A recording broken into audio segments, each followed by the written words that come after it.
Just like if I ever walk into a church and the picture of Jesus is blonde and blue eyed, I'm leaving. I remember my dad asked me, "What's your favorite passage about Jesus?" And I was like, Matthew 21. And for those of you all who aren't familiar, that's the Jesus who fussed and cussed in the temple, who went and he overturned the tables, beat people's behind, pushed them out the temple, and said that you are a bunch of corrupt grifters. Get out of my daddy's house.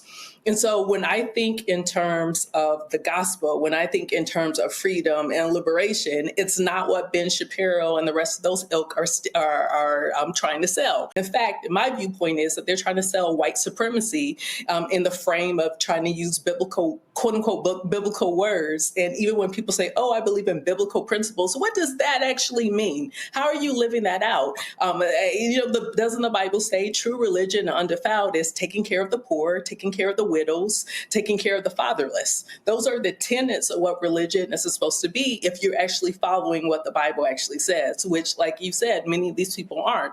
Instead, they're subscribed to a cult that's rooted in white supremacy. Just like if I ever walk into a church and the picture of Jesus is blonde and blue-eyed, I'm leaving. That's a cult. It is white supremacy. It's not even quote unquote biblical.